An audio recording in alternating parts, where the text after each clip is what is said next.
Once upon a time there was a great hero who wanted to save this princess trapped in a giant castle. The hero's name, let's say, was Yu.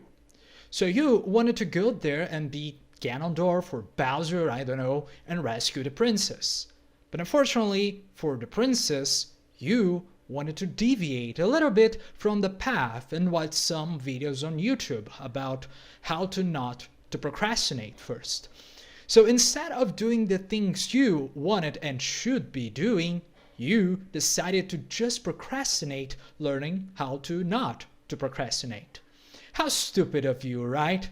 But then you encountered this very handsome and wise sage who read a single scientific paper on how to help you stop getting distracted and actually gain some focus for once in Yu's life. And the paper goes like this. First, the authors differentiate what makes a goal-driven behavior, which tends to be more associated with an internal drive directed towards an object or specific situation in the environment, therefore being controlled by what is called top-down control of the brain. First, you think, then you act. First, you plan, then you apply. Then there is a stimulus driven, which depends first on these environmental and situations of the outside world influencing our internal thoughts, attention, and other cognitive functions, or even just immediate actions and reactions that we can have. And this is the bottom-up control of the brain. An example of top-down control would be resisting distractions that you have in your surroundings to focus on that thing that your brain set yourself to do. That is, first what you think and determine inside, then that which is happening outside. An example of bottom-up control would be setting this environment all around you in order to get the behaviors you want in this specific task. For example, being on a gym to getting more motivated to work out on yourself, and so on. But the question for the authors is to know how these two types of control interact with each other. After all, it is difficult to know when a thought came from yourself because that's what you wanted to think of, and how much of those thoughts are just reactions to the environment you are living in. So with this, they set up two groups to make an experiment. One group that would be sporadically receiving distractions and would therefore need to learn how to suppress the distractions that would randomly happen. And on the other group, they were actively receiving distractions. That is, the distractions were there all the time. So they will need to learn how to ignore these distractions to complete the task they were set to do. So in the first group, the distractions were random, and they had to learn how to deal with the unpredictable.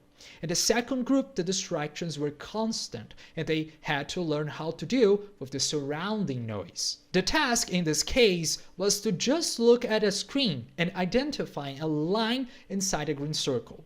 The distraction was just a red diamond appearing among those lines. In the first group, it was random. It could appear, it could not appear. But in the second one, it was always there and could disturb the reaction time, therefore. And what did they find out? Well, if the participants were seeing the red diamond all the time, like in the second group, they would learn to ignore it. If the distraction changed colors or appeared by surprise, as in the first group, although it was initially harder to ignore, with time it became less of a distraction. So in the first group, they really got to learn or to become accustomed with the random distractions and keep doing the tasks they were set to do. In the second group, the same happens, but this time they were ignoring the constant distractions. And what does this mean?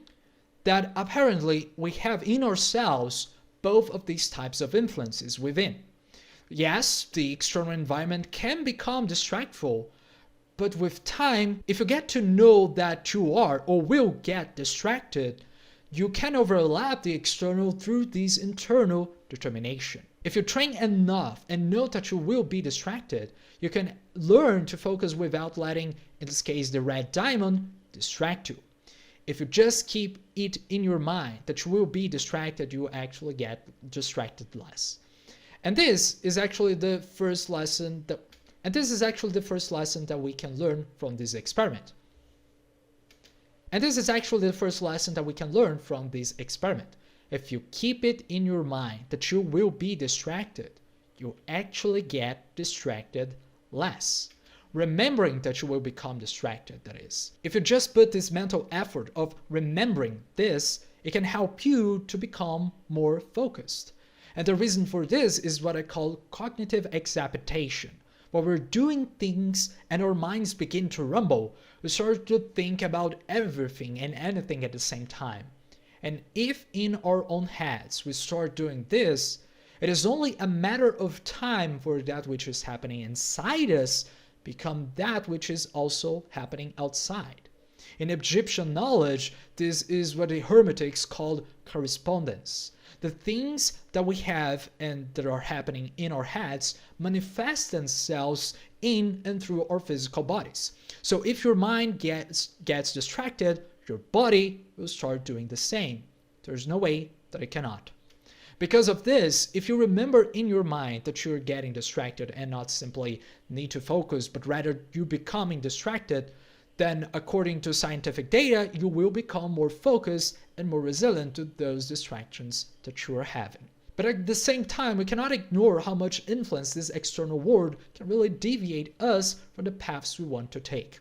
After all, the subjects of the experiment took some time before they were able to avoid the outside influences, which leads us to the second lesson here.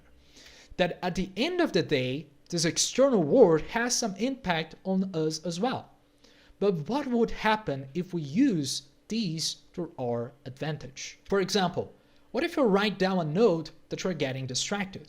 Either next to your monitor, your notebook, your cell phone, your fridge, even at the face of someone that lives in your home. Because the mind is also very influenced by this environment that we live in, therefore, in the same way this environment can get us distracted, we can change our surroundings to get us to not do that. If you change this environment to help you understand or just remember this, you can gain some more focus as well. Even though it can also help you to go to a specific place like a library, your university, and so on, doing this can also be a cost for some. So I would recommend some more simpler ways of doing just that. For example, you can start by cleaning your browser, cleaning your desktop, downloading extensions that will help you to clean your YouTube homepage, clean your Instagram homepage, your Twitter, and so on. You can start changing your computer, your cell phone, and this whole virtual space or virtual environment that you have to help you with whatever you want to be focused on. This is something that I do myself. So every time that I see my YouTube homepage without any videos or channels, I don't spend 10 hours straight watching random videos that I don't really want to watch all that much. If I want to watch something, I will look for it. And with this, I spend more time doing those things that I really want to be doing. So change your environment to change your mind. And the third and last lesson is that you will never procrastinate again if you don't do anything, right? So think about these things you want to achieve and just forget about it. Just stop doing what you think you have to do. You don't actually have to do any of those things. Just stop. And with this, you will never procrastinate anymore. Simple as that. So yeah, you might just think that this is a joke, but I'm actually very serious. Because it is also the topic of my next video, in which I'll talk more about how to do and to achieve the things you want in life sometimes also require actually not doing or nor achieving that, and how these can become the path you need to take to do and to achieve then at the end of the day. For now, if you want a more personal care for your distraction problems, you can book a session with me using the link in the description, and I can help you with a therapeutic consultation. And that's it. Like, subscribe, make a comment, and I'll see you next time. Goodbye.